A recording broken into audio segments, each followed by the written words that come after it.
Bonsoir et bienvenue dans Un jour, un candidat. Lorsqu'il a été annoncé le 28 juin comme date pour le second tour des élections municipales, TV7 et Sud-Ouest se sont posé la question de savoir comment effectivement il était possible pour nous, médias, de suivre cette campagne vraiment pas comme les autres, sans meeting, sans tract, sans porte-à-porte, bref. Nous avons décidé de pouvoir accueillir chacun des candidats à la mairie de Bordeaux pour qu'ils puissent, sur un temps un peu plus long qu'un débat classique, présenter leurs principales propositions pour leur mandature. Et c'est ce soir Nicolas Florian, bonsoir. Bonsoir. Maire de Bordeaux et puis tête de liste de Union pour Bordeaux. Et puis avec moi, il y a Xavier Sautat. Bonsoir, Bastien. Bonsoir Xavier. Oui, bonsoir. Vous le disiez, évidemment, le grand rendez-vous, c'est le 28 juin. Et on a vu dans ces derniers 15 jours, cette sortie de confinement, on va l'évoquer sur les leçons qu'il faut en tirer et comment, en fait, la ville se prépare avec vous, Nicolas Florian. Mais il y a eu cette alliance politique que vous avez nouée avec le candidat LREM, Thomas Cazenave. On va rappeler les scores quand même très rapidement. Allez-y. Vous les avez, Bastien? Non, mais j'y vais. Je les ai. Nicolas Florian, 34,56% des voix. Derrière, Pierre Urmic à 96 voix, 34,38. Thomas Cazenave, 12,69. Et un Philippe Poutou à 11,77. Alors, on le disait, un accord qui a été paraphé il y a maintenant 15 jours. Et la première question que j'ai envie de vous poser, c'est est-ce que vous vivez une lune de miel malgré les mots vinaigrés, je vous cite, qu'a eu Thomas Cazenave à votre égard? Est-ce que c'est une lune de miel? Une lune de miel, d'abord, apprendre à se connaître, et on a mis 2 mois pour le faire pendant la période du confinement, on y reviendra sûrement. On a pu vérifier qu'on partageait un certain nombre d'analyses, de solutions à apporter, et puis surtout cette prise de conscience qu'il était de notre responsabilité, sinon notre devoir, que de se rassembler. Dès lors qu'on avait une convergence sur les solutions apportées, sur le programme, et eu égard à la situation exceptionnelle, c'est une épreuve terrible que nous vivrons, on ne pouvait pas laisser chacun comme ça, après un premier tour où c'est une compétition, mais garder ce même esprit de compétition. Il faut rassembler, il faut additionner les bonnes volontés, les compétences, les expertises, d'autant qu'on est d'accord sur beaucoup de sujets s'agissant de notre ville. Chacun garde son identité, ses convictions, mais c'est l'esprit républicain, et puis c'est pour Bordeaux qu'on le fait, pour les Bordelaises et les Bordelais. Comment expliquer, Nicolas Florian, dans ces cas-là, que ce rapprochement n'ait pas pu avoir lieu plus tôt? Parce que vous l'avez dit, vos deux propositions pour Bordeaux étaient quand même assez proches l'une de l'autre. C'est la démocratie. Il y a 2 tours dans une élection. Donc au premier tour, chacun porte un projet, et puis au second tour, il y a ceux qui ont la capacité de se rassembler, de se réunir, s'unir. Et c'est ce qui s'est passé. Moi, je ne reviens pas sur ce qui s'est déroulé pendant ces derniers mois. Il pouvait être légitime qu'un candidat s'exprime. Le tout, après, c'est de pouvoir se rassembler. C'est ce qu'on a fait. Alors justement, c'est la question que se posent beaucoup de Bordelais. Vous avez déjà partiellement répondu, mais est-ce que, en fait, cette alliance, vous en avez votre vision, c'était pas non plus un sauf-qui-peut pour que la ville ne bascule pas dans le camp écologiste, puisqu'on le voit, les scores sont proches. Ça s'est pas fait pour refuser quelque chose ou en opposition. C'est pour promouvoir un projet. Et c'est là la grande différence. Moi, je ne suis pas contre quelque chose. Par les écologistes, il n'y a pas que 35% des gens qui ont voté pour la liste de M. Urmic qui partagent ses convictions écologiques. Ça veut dire qu'il y en a 65% qui sont contre. Non, aujourd'hui, je crois qu'il y a là-dessus une prise de conscience généralisée sur le fait environnemental, notre responsabilité en tant qu'élus locaux, on doit le porter au quotidien, on l'a vu pendant cette période, c'est plus de sobriété, faire attention à nos ressources, changer un certain nombre de nos modes de vie. Ça nous a été imposé pendant 2 mois. C'est une petite graine qui a germé, il faut la faire pousser, c'est des déplacements doux, c'est de l'alimentation, c'est la transition énergétique. Oui. Il ne s'agit pas d'opposer, moi je ne détiens pas la vérité, et je suis là pour rassembler, je ne veux pas imposer aux autres. Je suis là pour réunir et avoir une démarche positive. Je ne suis pas pour une écologie punitive ou privative. Je pense que c'est une source de progrès pour tout le monde, une source d'emploi, une source de bien-être et une source d'équilibre. Alors on va venir à toutes On va ces avoir le temps de thématiques, développer, effectivement, ces chaque différentes thématique, mais allez, on fait encore un peu de politique politicienne. Bon, Paris dans tout ça, Nicolas Florian. Est-ce qu'on vous a murmuré qu'une alliance serait bien vue du côté du Faubourg Saint-Honoré ou du côté de l'hôtel Matignon? C'est la grande différence. qui aurait pu se passer avant le premier tour, où là on aurait été sur ce genre de considération, de discussion d'appareil. Et ce qui s'est passé d'ailleurs chez nos adversaires, ils ont passé 6 mois à discuter des places, où est le PS, où est le Parti communiste, quelle place je fais pour Extinction Rébellion. Nous, ça n'a pas été le cas, ça a été une discussion entre 2 têtes de liste et 2 équipes. Parce que je rappelle que nos équipes se sont rencontrées, ont travaillé sur le fond. Donc c'est vraiment une démarche personnelle entre 2 têtes de liste responsables de leur projet, mais aussi de leurs équipes. C'est ça la grande différence. Ça ne s'est pas fait sur un coin de table entre responsables politiques. Ce n'est pas du tout la discussion. Et puis, quand on regarde la composition de la liste qu'on présentera mercredi, cette fusion, il y a 65% des colistés qui n'ont pas de carte politique. Et près de 60%, même un peu plus de 60%, qui sont des tout nouveaux en politique. Ça ne fait pas 30 ans qu'on fait de la politique. Qu'est-ce que vous dites à celles et ceux qui étaient sur votre liste au tout début et qui n'y sont plus aujourd'hui, du fait qu'il y a effectivement 13 places qui ont été réservées aux personnes qui étaient avec Thomas Cazenave? Certains l'ont mal pris. Qu'est-ce que vous leur dites aujourd'hui et comment vous pouvez expliquer tout cela et aux Bordelais et à eux-mêmes? Vous savez, ça a été très douloureux, humainement, parce que c'est un sacrifice. D'expliquer à quelqu'un sur qui vous comptez, qui s'est engagé à mes côtés depuis de nombreux mois, qu'il faut qu'il cède sa place, c'est très douloureux humainement. C'est pour ça que j'ai pris le temps d'appeler, d'expliquer, même si on n'arrive jamais à objectiver totalement les choses. Et je peux comprendre l'amertume ou la blessure que supportent toutes ces personnes, tous ces amis à qui j'ai demandé de laisser leur place.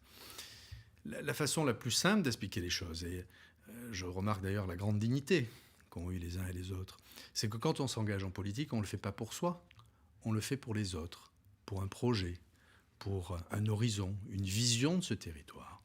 Et même si ça a été douloureux, comme je vous le dis humainement, politiquement, chacun a accepté qu'il fallait faire de la place parce qu'il y avait cette alliance. Alors justement, quand même, 13 places éligibles pour Thomas Cazenave et son équipe, alors qu'au premier tour, Thomas Cazenave a fait 6 000 voix, a obtenu 6 000 voix. Est-ce que c'est pas beaucoup pour 6 000 voix? On a respecté le rapport de force du premier tour, c'est-à-dire qu'on peut espérer jusqu'à une 50aine d'élus en cas de majorité au soir du second tour, et le rapport de force du premier tour, bien, c'est à peu près ça, 2 tiers, 1 tiers, et c'est ce vers quoi on s'est dirigé. Donc c'est pas trop... Il n'y a pas eu de discussion de boutiquier. Thomas Cazenave, il n'est pas arrivé vers moi en essayant de négocier un nombre de places, et moi je ne suis pas arrivé devant lui en essayant de lui imposer une restriction. On est parti du principe qu'il y avait un équilibre qui était issu du rapport de force du premier tour. C'est l'addition des 2 scores et le poids de chacun par rapport à ça qui a été déterminant. On n'a pas discuté de savoir qui serait numéro 5, numéro 12, numéro... C'est pas ça l'état d'esprit. C'est respecter le poids de chacun dans cette alliance. Vous le disiez, vous soulignez la grande dignité des colistiers que vous avez dû conduire pour conduire ce deuxième tour. Et il y a malgré tout une voix discordante. On le voit, Michel Duchesne, élu sous Chaban, fidèle de la JPI, qui a publié sur les réseaux sociaux un mot expliquant qu'il fallait faire barrage tout sauf LREM. Quelle lecture vous avez de ce... Vous y voyez quoi, de l'acrimonie? Je suis un peu déçu humainement parce que Michel Duchesne, il s'est investi, comme vous le disiez, depuis 89 avec Jacques Chaban-Delmas. Et puis il a fait partie de ceux qui, avec Alain Juppé, ont fait ce modèle urbain pour Bordeaux. Et par ailleurs, quand je suis devenu maire, en mars 2019, il a été à mes côtés. Il fait partie de celles et ceux qui, effectivement, vivent mal ce rapprochement, mais je lui rappellerai qu'en son temps, lui-même venait d'un horizon différent. C'était un militant Europe Écologie Les Verts, ça ne s'appelait pas comme ça à l'époque, c'était les Verts, et il a quand même rejoint Alain Juppé, comme il avait pu rejoindre Jacques Chaban-Delmas. Quelle remontée de terrain vous avez par rapport à cette alliance? Est-ce qu'elle passe, alors pas forcément par rapport aux militants, mais à la population que vous avez la possibilité de rencontrer, même si encore une fois cette campagne est particulière? Est-ce que les Bordelaises et les Bordelais comprennent cette union? Moi, les témoignages que je reçois encore ce matin, j'étais à côté de la place Gambetta, les gens sont rentrés dans le détail, parce qu'ils ont aussi d'autres préoccupations, saluent cet esprit de responsabilité qu'on a eu. Tout le monde prône au niveau national, ou l'union, en tout cas l'unité nationale, et face aux les circonstances de la crise et ce qu'il y a devant nous, Moi, les témoignages que j'ai des Bordelaises et des Bordelais, c'est dit vaut mieux vous réunir si vous êtes de bonne volonté, travaillez pour nous. Ne travaillez pas pour vous, travaillez pour nous. Voilà les témoignages que je reçois. Vous parlez d'union, mais LREM aura son groupe. Donc c'est une union, Oui, mais parce pas que complètement non plus. il y aura une majorité et Thomas Cazenave et ses amis siégeront dans la majorité municipale. Mais je trouvais aussi légitime que, dans le respect des engagements de chacun, ils puissent avoir une identité propre dans l'équipe municipale. Après, dans la majorité municipale, vous savez, c'est quand, pour tout programme, on ne fait pas une école ou une crèche avec une étiquette, où on le fait ou on ne le fait pas, et ça sera le sens de la majorité municipale. On vous dit que vous avez fait rentrer le loup dans la bergerie avec Thomas Cazenave à vos côtés. Non, c'est une alliance, comme on l'a dit, c'est une union, on s'est engagé. Vous savez, encore une fois, les circonstances sont particulières. Quand on s'engage pour un mandat, on s'engage pour 6 ans. Et là, il y a une priorité aussi des jours qui viennent, des mois qui viennent. Et puis, on a déterminé ensemble que l'horizon du mandat et les années qui suivront, on partageait ce qu'il y avait à faire. On a corrigé un certain nombre de nos projets. Mais tout ça est convergent et on a la même vision de notre territoire. On va faire un peu de politique fiction avant d'entrer définitivement effectivement, dans le Covid et les leçons que vous en avez tirées. On sait que ce qui est important lors d'une élection à la mairie de Bordeaux, notamment, c'est aussi ce qui va passer à Bordeaux Métropole. Vous avez renoncé à vouloir être président de Bordeaux Métropole.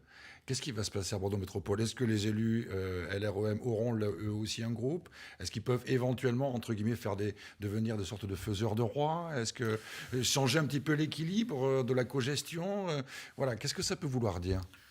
Vous savez, moi, je regarde les échéances une fois qu'elles sont devant nous ou qu'on les a franchies. Il y a d'abord l'élection municipale le 28 juin.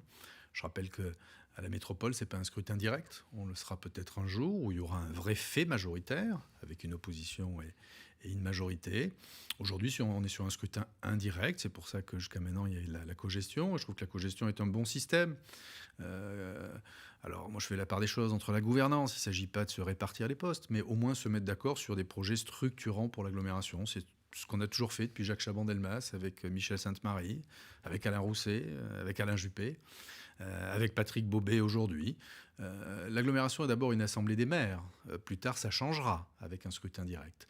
Aujourd'hui, c'est chaque équipe municipale qui siégera. Et à ce moment-là, on verra bien quels sont les projets qui seront sur la table. Et puis, j'allais dire, les affinités entre les uns et les autres. On verra ça le 29 juin. Encore une dernière question sur la métropole, oui. Et ensuite on va rentrer dans le programmatique, évidemment. Mais ce serait un cas de figure assez unique. Vous êtes élu le 28 juin, vous ne briguez pas la présidence de la métropole de tout temps et à jamais. Quand le maire de Bordeaux est élu, siège et prend la présidence de la métropole. Non, pas de genre. Alain Juppé n'a pas toujours été président de la métropole et Jacques Chaban-Delmas non plus. Je pense qu'on a des circonstances aujourd'hui qui font que on doit mobiliser, en tout cas moi, toute mon énergie sur Bordeaux. Vous vous privez aussi d'un levier important. C'est en ça qu'il faudra. Les clés du camion. C'est en ça qu'il faudra discuter après l'élection. Moi, je suis là pour défendre les intérêts de la ville de Bordeaux et l'ensemble des élus bordelais qui siégeront à Bordeaux Métropole. Mais on est l'épicentre géographique, mais on n'a pas la majorité à nous tout seuls. Mais moi, je suis là pour défendre l'intérêt des Bordelaises et des Bordelais à la métropole, comme je l'ai toujours fait depuis que je suis maire. Je suis vice-président en charge d'économie. Donc, il ne faut pas placer ça sur un rapport de force ou un bras de fer.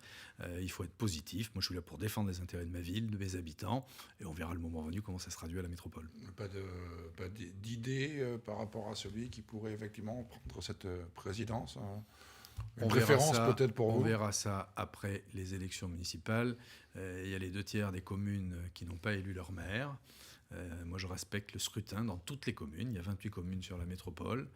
Il y a beaucoup de villes, et non des moindres, Mérignac, Pessac, Saint-Médard, Villeneuve-d'Ornon, Bordeaux, des communes de la rive droite qui n'ont pas désigné leur équipe municipale. Laissons aux citoyens le choix de désigner leur équipe municipale et on verra après à la métropole. Alors on va passer sur une seconde séquence un petit peu de cet entretien. On a parlé politique, maintenant on va parler programme. Et évidemment, vous le soulignez, on est dans une sortie de période totalement exceptionnelle et une crise un peu majuscule. C'est pas une question intime, mais pas loin. Personnellement, quelle expérience vous retirez de ce confinement?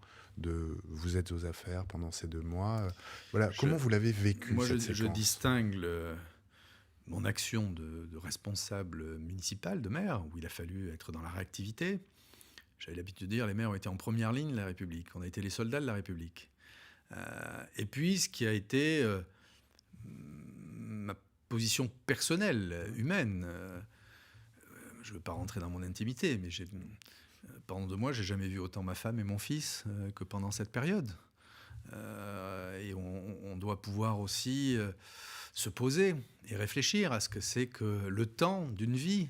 Ça a changé votre rapport au temps, justement, dans cette action politique? Oui, et je pense que ça sera un des grands enseignements de cette période, même si ça a été contraint, de pouvoir reprendre un peu le temps à son propre compte, être moins dans l'accélération, la contrainte, pouvoir se poser, avoir un regard différencié sur les autres. On a pris soin des autres.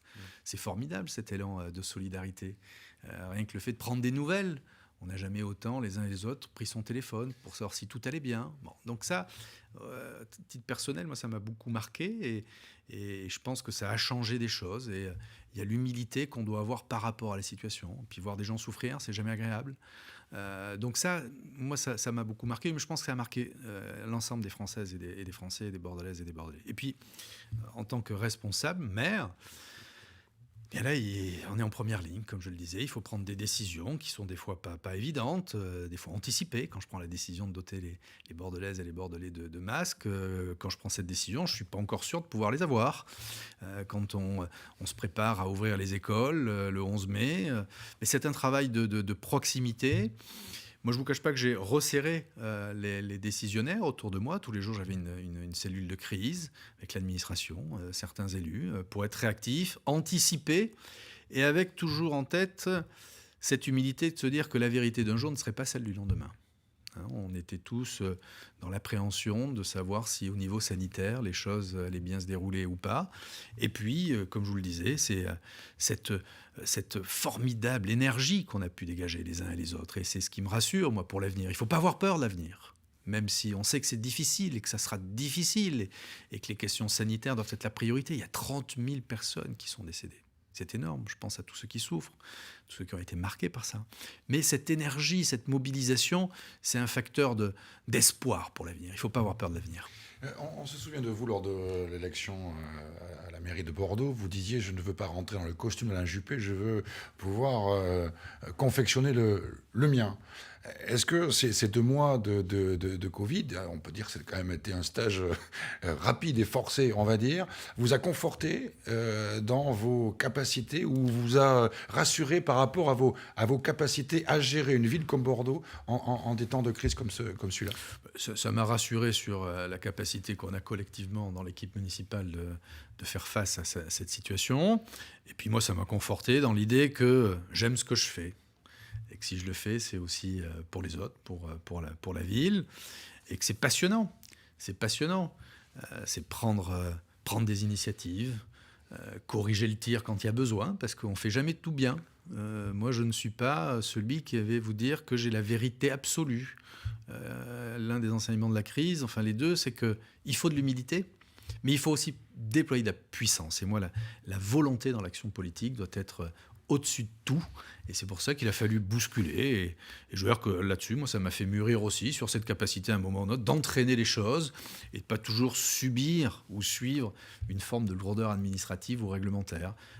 Il faut prendre des risques. On a pris des risques. On s'est mis en danger, d'ailleurs, et même le gouvernement. On verra dans les mois et les années qui viennent, mais on sent bien que les uns et les autres, tous les responsables politiques, quel que soit leur niveau, ont pris des risques par rapport à des réglementations, par rapport à une action judiciaire qui pourrait poindre devant nous. C'est pas ça l'important. On le fait pour le bien commun. Vous le disiez, séquence exceptionnelle. On vient de sortir du confinement. Là, on est sur une période d'entre-deux. On va y venir. Mais c'est quoi les points d'alerte que vous avez identifiés? Quelles sont aujourd'hui les urgences du point de vue du maire de Bordeaux? Avant d'aller sur les urgences ou ce qu'il faut faire, rappelez qu'on n'est pas totalement sorti du risque sanitaire. Et que même si le déconfinement, le desserrement...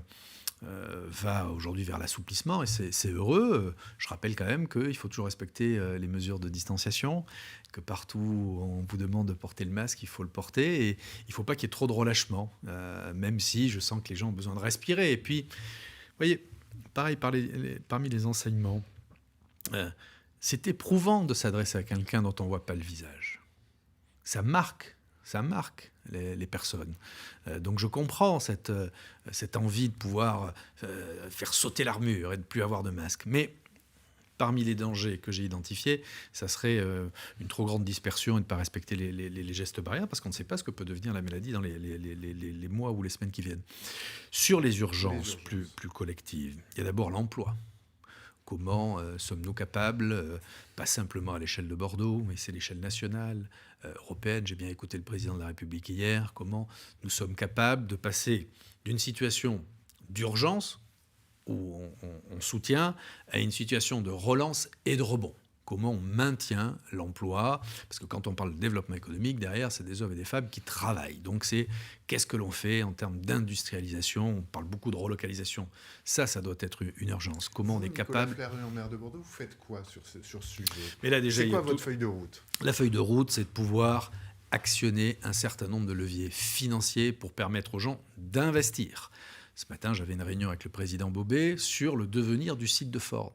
C'est une pépite. Moi, je veux qu'on fasse de l'industrie là-dessus, l'industrie nouvelle. On parle de transition énergétique. À quand remplacer Ford par des chaînes de montage sur le moteur hydrogène, sur le photovoltaïque, sur l'éolien. Bref, aller vers de l'innovation et créer de l'industrie et de la richesse pour des emplois. Et c'est avec ces leviers-là qu'on doit pouvoir, d'une part, atténuer cette crise, mais aussi se donner des prospectives. Et donc, on a des leviers d'aménagement urbain, on a des leviers sur la commande publique. Moi, je veux qu'on change la commande publique. Je vais faire changer la commande publique sur Bordeaux pour faire travailler les acteurs locaux, les plus petites entreprises, et que ça ne soit pas toujours les gros mastodontes qui puissent répondre. Donc, il faut qu'on s'adapte, qu'on ait un peu plus de souplesse sur les commerçants, les petites entreprises. C'est tout le dispositif que l'on a déjà pris et qu'il faut pérenniser, d'exonération de charges,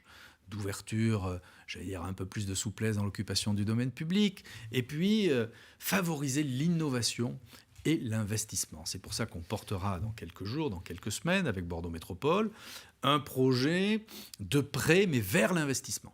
Ce n'est pas simplement de la trésorerie, c'est renforcer les fonds propres et donner la capacité à ceux qui veulent investir dans le numérique. On voit bien aujourd'hui la richesse que peut représenter pour l'économie le numérique, le digital, le télétravail, toute cette digitalisation. Il faut aider nos entreprises à investir pour maintenir de l'emploi et créer de l'emploi. Alors précisément, vous parlez d'économie, cette première urgence, on va venir aux autres, mais... La campagne a repris et Pierre Urmic a enfoncé un coin en disant voilà, Bordeaux tire tout seul de son côté alors qu'il existe, il y a une compétence qui incombe à la région aujourd'hui et Bordeaux braconne sur des terres qui ne devraient pas être les siennes. Qu'est-ce que vous répondez à ça? Vous travaillez avec la région justement pour cette relance? Oui, je suis en contact direct avec le président de la région. Bon, je ne veux pas polémiquer là-dessus, mais enfin, M. Urmic, encore une fois, il ne connaît pas les dossiers. Il est toujours ou dans l'incantation ou dans l'opposition. Le dispositif qui était proposé par la région et la Banque des Territoires, c'est un dispositif à 4 800 000 € pour le territoire de Bordeaux Métropole. Le dispositif que l'on propose avec Bordeaux Métropole sera de 50 millions d'euros. On fait la même chose 10 fois plus. Et on le fait en accord avec la région. Parce qu'effectivement, c'était de la compétence de la région, mais ils nous accordent une délégation pour le faire.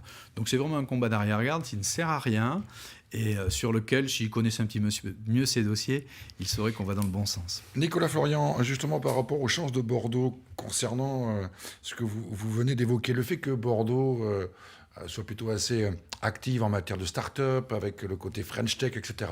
Est-ce qu'il vous semble que dans Bordeaux, à Bordeaux, ou dans l'agglomération, il y a une sorte d'écosystème qui pourrait faire peut-être de cette métropole un exemple en matière de changement, peut-être de paradigme? Tout à fait. On a plusieurs écosystèmes. Parce que vous parlez de l'image, des start-up. Derrière le terme start-up, tout le monde ne fait pas la même chose. Il y a l'image, il y a le digital, et puis il y a aussi, des piliers forts. C'est l'aéronautique, c'est 30 000 emplois sur la région bordelaise, c'est le vin, c'est le tourisme, c'est la santé. On a une université, un hôpital qui sont très puissants. Si Bordeaux est attractive, c'est aussi parce que les investisseurs voient bien que, quand vous parlez d'écosystème, c'est surtout de la richesse humaine, de la créativité. Bon. Donc ça, il faut le conforter et même aller plus loin. On a un totem aujourd'hui qui s'appelle la cité numérique, il faut le développer. D'ailleurs, lui trouver un nouveau nom, parce que la cité numérique, c'est un peu old school. Hein. Et puis attirer, on a tous les jours, même si le confinement a bousculé tout ça, des sollicitations, des gens qui veulent s'implanter sur Bordeaux. Je ne citerai pas les marques, hein, mais elles sont nombreuses, parce qu'on sent bien qu'il y a cette capacité à avoir d'un côté une formation puissante avec l'université, les écoles, des ressources humaines avec des gens formés, un art de vivre qui nous appartient, c'est la douceur, mais c'est aussi l'abnégation, et on travaille. Et puis cette capacité, et c'est le travail que j'ai essayé de mener depuis quelques semaines, où j'ai passé beaucoup de temps avec les différents acteurs, que les gens se parlent, et qu'on passe d'une logique de silo à non pas un seul grand écosystème, mais qu'au moins les gens se parlent et puissent travailler ensemble, qu'on s'enrichisse mutuellement des expertises et des expériences des uns et des autres. Est-ce qu'il ne faudrait pas aussi un acte fort, justement, pour vraiment marquer Bordeaux dans le paysage des villes qui pensent déjà à demain? Je souhaite, un acte fort, mais, quelque chose de mais, symbolique, par exemple, allez, on ferme totalement le centre-ville aux voitures, ou je ne sais pas, quelque chose qui pourrait...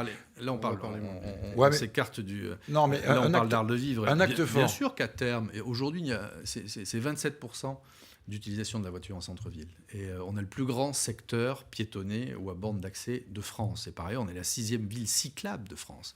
Là, on a fait 25 km de pistes cyclables supplémentaires. Mais moi, je suis contre les interdictions. Je suis pour la promotion.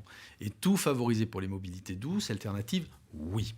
S'agissant d'un acte fort, moi, je crois beaucoup à la transition énergétique. Ce qu'on est capable de faire aujourd'hui sur les réseaux de chaleur, sur le photovoltaïque, sur l'éolien urbain, sur le moteur à hydrogène. L'objectif qu'on se donne, c'est que d'ici la fin du prochain mandat, on n'ait plus un seul véhicule public qui ne soit pas électrique. L'hydrogène et l'électricité, d'ailleurs, c'est la même chose, c'est les mêmes moteurs. Bon. C'est vers ça que je voudrais aller. Et quand vous parlez tout à l'heure de ce formidable outil que l'on aurait avec Ford, il faut en faire notre Silicon Valley de la transition énergétique, des métiers de demain. Il y a notre rapport aussi au fleuve, rapport à la mer, qui est important. Et encore une fois, je lis ça à l'université, toute cette créativité. C'est 100 000 étudiants sur Bordeaux, des laboratoires. C'est ça qu'il faut promouvoir et aller vers cette économie décarbonée qu'on appelle tous de nos voeux. Et là-dessus, il n'y a pas d'opposition. Tout le monde a la même intention. Je n'ai pas remarqué pendant cette campagne électorale, certains des candidats nous reproposaient des usines de charbon à bois ou du diesel pour tous. Donc on a le même objectif. Donc c'est là-dessus, moi, que je voudrais aller. Je veux que Bordeaux soit la ville des transitions. Le zéro déchet, comment on fait pour recycler, lutter contre le gaspillage, l'énergie nouvelle. C'est tout ça qui doivent être, les moteurs de la croissance de demain. Alors, vous parlez d'économie, on vient de faire une longue déclinaison. Je reviens à votre diagnostic post-Covid. L'économie, évidemment, enfin, vous l'avez bien développé. Quels sont les autres de votre point de vue? C'est quoi? C'est le social? C'est l'environnement? Là, il y a l'urgence sociale aussi, parce qu'on a des gens qui se retrouvent en très grande difficulté, et ça risque de s'inscrire dans la durée. Donc, la priorité, c'est... surtout ces aides facultatives, maintien, des gens dans leur logement, éviter qu'ils soient dans de grandes difficultés, dans une grande précarité. C'est ce qu'on a commencé à faire avec l'alimentation, l'urgence alimentaire. Ça, je souhaite l'inscrire dans la durée. Et qu'au-delà, de l'urgence alimentaire, il y a aussi une nouvelle façon de consommer. On s'aperçoit que les circuits courts, ça a du sens.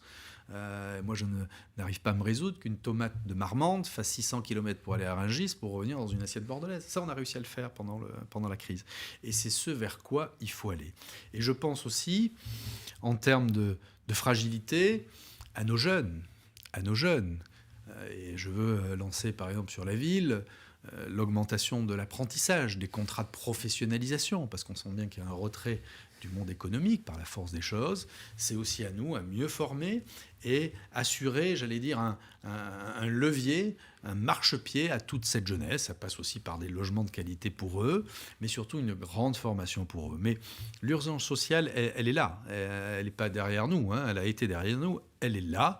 Et les mois et les semaines qui viennent vont être d'autant plus, prégnants à ce niveau-là. On a la chance d'avoir un tissu associatif qui est très développé. On a une bienveillance à Bordeaux. Mais derrière, il faut mettre des moyens financiers humains. Moi, je suis en train de créer un fonds sur l'alimentation qui pourra atteindre 1 million d'euros pour que le consommateur ne soit pas obligé d'aller sur du low-cost alimentaire pour bien consommer sans pénaliser le producteur, et le delta, c'est la collectivité qui le prendra à sa charge. Tout ça, Nicolas Florian, ce sont des idées que vous aviez déjà et que vous mettez en avant après le Covid. Qu'on accélère. Voilà, hein, c'est l'effet Covid, c'est celui-là. C'est-à-dire qu'il y a on peut peut-être... Vous avez revu votre programme ? Bien sûr, et puis surtout les priorités, la temporalité. C'est pour ça que moi je parle beaucoup du... Alors, c'est un peu technocratique, vous me direz, du J+1, le lendemain. Mais dans l'esprit, c'est surtout les 6 mois. Qu'est-ce qu'on fait d'ici la fin de l'année ? C'est un marqueur. Et après, qu'est-ce qu'on fera à mi-mandat ? Et après, on se donnera l'horizon de la fin du mandat. Mais beaucoup de choses ont changé. Heureusement, on a la chance d'avoir une ville qui est en bonne santé financière. Et la crise du Covid que nous traversons, au final, c'est à peu près 20 millions d'argent public de la ville qui aura été déployé. Ou par des recettes qui baissent, ou par des dépenses supplémentaires. Mais ça, on peut le faire parce qu'on a une ville bien gérée, qui est en bonne santé financière. On n'est pas endetté. Il nous faut moins de 3 ans pour rembourser notre dette.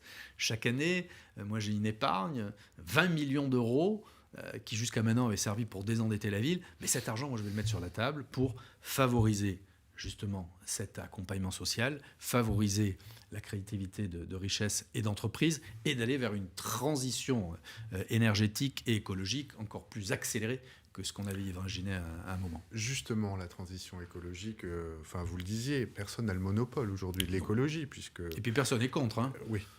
Après, c'est la façon d'y arriver. Alors, expliquez-nous, parce que tout le monde parle beaucoup d'écologie, mais c'est quoi concrètement pour un maire de Bordeaux l'écologie ? Au-delà de planter des arbres et de faire des pesticides. Tout à fait, parce que qu'est-ce que c'est ? Qu'est-ce qu'on fait ? C'est pour ça que je préfère parler, moi, de transition. La première, c'est au niveau de l'énergie.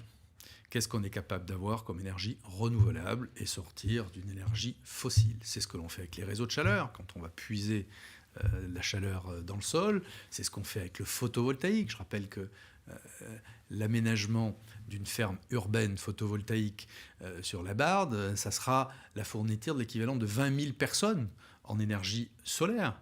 C'est ce qu'on fera aussi moi je crois beaucoup à l'éolien urbain.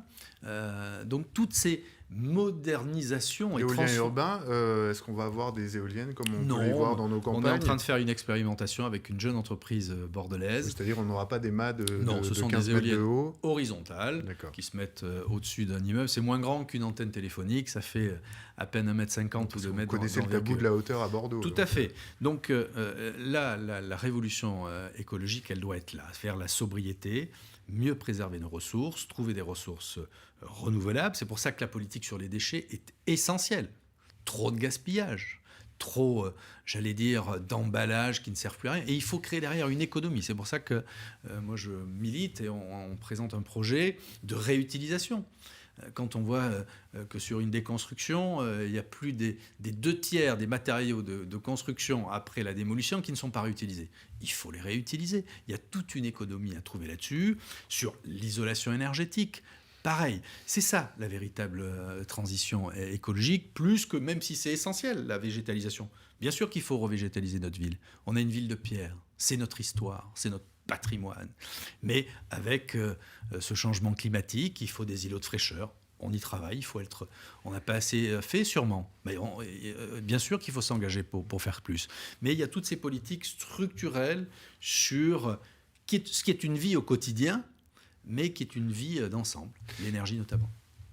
Tout à l'heure, vous avez évoqué le fait que vous n'étiez pas pour une écologie punitive, mais plutôt pour faire en sorte que les gens comprennent un petit peu mieux ce qu'elle avait demandé. Et puis leur donner les moyens d'y arriver. Or, quand même, on se souvient de ce qui a été mis en place il y a quelques jours avec les pistes cyclables que vous aviez installées et qui sont maintenant... C'est pas punitif, ça. Oui, mais sauf que ça a été imposé rapidement et que visiblement, il n'y a pas eu de levée de bouclier, personne... Alors, est-ce que vous ne sentez pas peut-être que la population, après l'époque de Covid, a compris qu'il pourrait y avoir des urgences et donc des choses qu'on peut imposer ? Tout à fait. C'est l'un des grands enseignements de cette crise que je disais. Hein. On a vécu sur un changement d'usage, de mode de vie, en se disant après tout, c'est possible et il faut être un petit peu plus volontaire. Ce n'est pas simplement une intention, un horizon, c'est une réalité. Sur les pistes cyclables, c'est 20-25 km. D'une part, on a pu le faire en accéléré parce qu'avec le confinement, il n'y avait plus de circulation. Bon.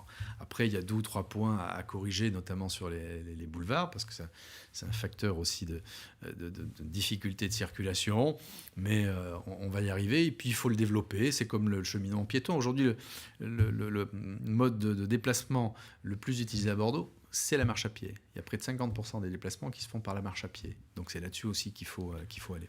Vous êtes un converti récent en mobilité douce. On vous a vu la semaine dernière avec Carlos Moreno, qui est le théoricien de la ville du quart d'heure et qui est plutôt connu pour murmurer à l'oreille d'une Anne Hidalgo à Paris, d'une Johanna Roland à Nantes, plutôt des élus de gauche. C'est vrai que moi j'ai beaucoup appris au contact de Carlos Moreno, et je le remercie d'ailleurs d'être venu me soutenir. Alors ça va plus loin que la simple notion de temps, la ville de quart d'heure, Carlos Moreno. C'est aussi, et c'est là-dessus que j'ai travaillé avec lui, l'idée de mutualiser l'espace. Quand on parle de sobriété, d'économie, de partage, il y a cette idée de mutualiser des espaces. Et comme il le dit très justement, une école, ça peut servir la journée, puis le soir, ça peut avoir une autre activité. C'est l'école ouverte. Un théâtre, ça peut servir le soir, et puis la journée, avoir une autre fonctionnalité. Donc c'est là-dessus, moi, que je souhaite travailler et pouvoir être dans une forme d'économie. C'est nouveau chez vous Oui, je ne dirais pas que je suis un converti, c'est que je suis aujourd'hui convaincu qu'on ne peut pas laisser les choses se dégrader. L'urgence climatique, elle n'est pas pour demain, elle était pour hier. Donc il faut corriger les choses. Et à l'échelle d'une ville de 250 000 habitants, on peut faire des choses. Seul, on n'y arrivera pas. Mais si déjà, dans notre quotidien, en proximité, on peut présenter des politiques alternatives, on va dans le bon sens. C'est pour ça que, par exemple, sur les déchets, on a un système de tri des déchets qui a été très performant quand il a été élaboré, c'est les années 90. Aujourd'hui, quand je nous compare à d'autres villes, je me dis que nous, de Bac, on est un peu en retrait de ce qui se fait dans d'autres villes. Donc c'est vers ça qu'il faut accélérer les choses. Alors, quand j'ai dit tout à l'heure qu'il y a une différence entre privé et promouvoir, il y a aussi la capacité à mettre les bons outils pour que les gens puissent aller vers cet objectif. Il ne s'agit pas de déclarer que des intentions. Donc c'est les outils et c'est ce vers quoi je veux nous diriger. On va reparler un petit peu programme. Mais à vous écouter, Nicolas Florian, on avait l'impression qu'il n'y avait pas beaucoup de différence entre votre programme et celui de Thomas Cazenave. C'est vrai. Là, on a l'impression, en vous écoutant, que finalement, il n'y a pas beaucoup de différence entre vous et Périurmic. Mais aujourd'hui, qui est contre la transition énergétique ? Qui est contre ce besoin de préservation de notre environnement? C'est d'ailleurs revenir au fondement même de ce qu'était le développement durable. Mais moi, je ne peux pas opposer les priorités. On ne peut pas opposer la défense de l'environnement avec l'urgence sociale. On ne peut pas opposer la transition énergétique avec l'emploi et l'activité économique. Et puis, par ailleurs, la vie de tous les jours, c'est aussi le lien intergénérationnel. C'est la sécurité. Certains ont l'air de découvrir qu'on a des difficultés de sécurité sur leur ville. Mais non, ça fait des mois. Vous pensez à Pierre Urmic qui s'est exprimé en disant qu'il y a un problème de sécurité à Bordeaux. Ah oui, il découvre les choses. Celui-là même qui vote contre l'installation de vidéosurveillance, celui-là même qui vote contre l'augmentation des effectifs de la police municipale, qui s'est toujours drapé sur cette espèce d'esprit girondin face aux Jacobins, c'est le devoir de l'État. Non, à un moment ou à un autre, il faut que je réagisse. Et c'est ce que je mets en place quand on installe des caméras piétonnes, quand on équipe la police, qu'il a toujours été contre. Mais moi, je trouve que c'est la responsabilité. On a, dans certains quartiers de la ville, une vraie urgence sur la sécurité. J'ai écrit au ministre, j'ai écrit à la préfète. Et c'est d'autant plus visible aujourd'hui qu'après le déconfinement, il y a un certain nombre de cambriolages qui augmentent. Et moi, je demande, et j'ai demandé, et on va élaborer avec l'État, un plan anti-délinquance sur la ville. Alors, on reste sur ce volet sécurité. Votre police municipale, vous l'armez ou vous l'armez pas? On est en plein débat sur les violences policières. Moi, je n'ai pas voulu en faire un débat électoral. Mais la question se pose aujourd'hui. La question se pose, et sitôt les élections municipales passées, j'ouvrirai le débat au sein du conseil municipal. Ça sera de la responsabilité des élus, mais aussi auprès de la population. Il faut aussi, et ça c'est un des enseignements de la crise, même si on le sentait avant, ce besoin d'impliquer nos concitoyens dans la décision publique. Ce n'est pas simplement les consulter, c'est les impliquer dans la décision publique. Et comment vous faites alors? Vous allez revoir vos conseils de quartier Oui, moi d'une part, je veux créer une instance qui serait un peu notre conseil économique et social, mais aussi avoir des comités d'usagers et pourquoi pas un foisonnement, ce qu'on a été capable de faire à l'échelle nationale, avec des gens tirés au sort pour leur demander comment ils voient l'avenir. Et il faut qu'on le fasse à l'échelle municipale, en ayant quand même conscience que nous sommes en responsabilité. Sinon, on ne fait plus d'élection. Mais un mandat de 6 ans, c'est long. Et puis, le fait de pouvoir intéresser les gens à la décision publique, c'est important. Moi, dans le cadre du déconfinement, pendant la période du confinement, j'ai installé un groupe de 40 personnes, parents d'élèves, enseignants, chefs d'entreprise, pour travailler avec eux sur la façon dont ils voient les choses au moment du déconfinement. Ça a fonctionné, on se voyait toutes les semaines. Donc c'est faire appel au sens des responsabilités, au droit d'initiative des uns et des autres. Et c'est ce que je veux développer, c'est ce que j'avais fait avec la Maison de la Parole. On appelait ça les shops citoyennes. C'est la Maison de la Parole, et je crois que c'est aussi l'avenir. Ça évite de tendre les situations, que les gens puissent s'exprimer, avoir un lieu de contestation, où celles et ceux qui ne sont pas d'accord puissent venir l'exprimer, mais que ça ne soit pas désorganisé, désordonné, que ça ne se fasse pas au détriment des autres. C'est ce vers quoi je voudrais aller dans l'avenir. Est-ce que vous reprenez du coup la proposition de Thomas Cazenave d'augmenter les quartiers dans Bordeaux? On a beaucoup travaillé là-dessus. Est-ce que justement oui. On pourrait se retrouver avec plus de quartiers à Bordeaux que ceux qui existent aujourd'hui?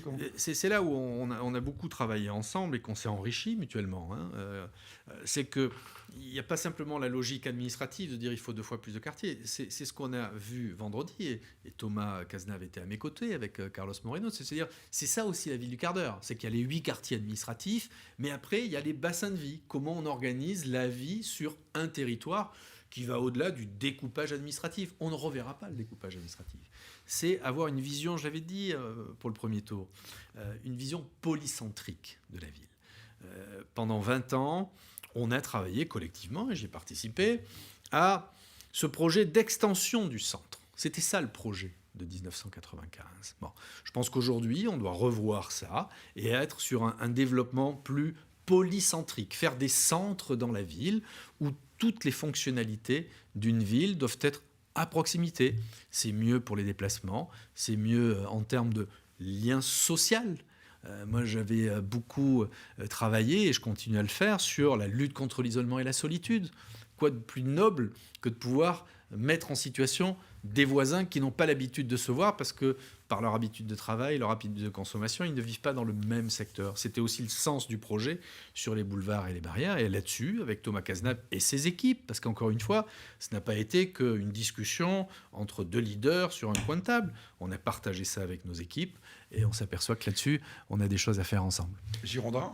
Une question rapidement, avant. il nous reste 2 minutes. 2 minutes. Alors, très rapidement, Emmanuel Macron a pris la parole justement pour préparer cette sortie définitive du confinement, enfin ce desserrement qui commence à être très souple.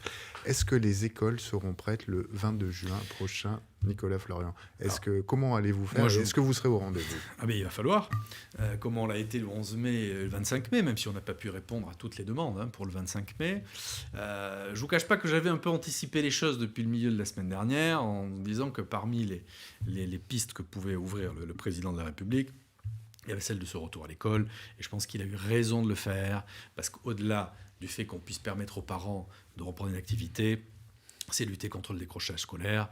Et j'ai bien vu, moi, que pendant cette période de déconfinement, c'est d'abord les enfants qui sont en décrochage scolaire qui ne revenaient pas à l'école. Donc il faut rendre cette scolarisation obligatoire. On s'y prépare depuis ce matin. J'attends de voir le nouveau règlement sanitaire, parce que tout ça sera aussi lié au règlement sanitaire, les distanciations dans les écoles. Aujourd'hui, toutes les écoles de Bordeaux sont ouvertes. Toutes les classes sont ouvertes. On travaille avec l'éducation nationale. On a mis en place un système de parascolaire où on accueillait ceux qui ne pouvaient pas être en classe.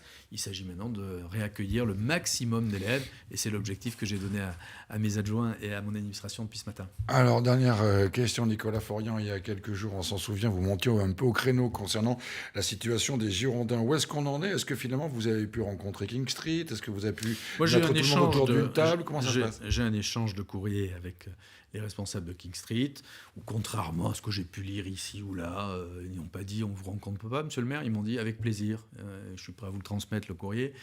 Comprenez bien que la situation du moment m'amène à avoir aussi d'autres priorités, mais c'est un dossier que je suis. J'ai fait part à King Street de vos inquiétudes, de mes inquiétudes, et puis même de mon agacement face à la situation, parce que c'est l'image de la ville. Les Girondins de Bordeaux, c'est le patrimoine immatériel de la ville et on ne peut pas constamment être contre les supporters ou contre ou pour. Non, il faut aller vers là aussi une forme d'union municipale. Donc moi, je vais rencontrer les dirigeants de King Street dès que ça sera possible et puis voir avec eux très clairement. Est-ce qu'ils souhaitent s'investir sur la durée ? Et à ce moment-là, il y a un certain nombre de corrections à apporter dans leur management, la façon dont ils sont représentés localement. On ne peut pas se mettre à dos tous les supporters. Et puis, s'ils ne s'inscrivent pas dans la durée, envisager avec eux un plan de sortie. Mais moi, ça me peine parce que ça touche beaucoup de nos concitoyens qui sont malheureux parce que les Girondins, les Gigi, on les aime bien. Sauf qu'il ne faut pas que ça soit ce grand bazar tel qu'on le voit depuis quelques jours. Moi, je suis en contact avec beaucoup d'anciens grands joueurs de Bordeaux et qui me disent « Monsieur le maire, on a de la peine et on est avec vous, à vos côtés. Si vous avez besoin de nous, c'est des anciens champions du monde, c'est des anciens champions de France qui vont s'investir. Le tout, c'est qu'à un moment ou un autre, on ouvre les bras, on ouvre les portes. Et c'est ce que doit faire King Street et la direction des Girondins de Bordeaux. Merci beaucoup, en tout cas, Merci Nicolas Florian, d'avoir passé ces 3 quarts d'heure pour parler politique, mais aussi programme. C'est exactement ce que nous souhaitions faire avec les différents candidats à la mairie de Bordeaux. Merci Xavier. Merci Nicolas Florian. Merci à vous. Et bonne...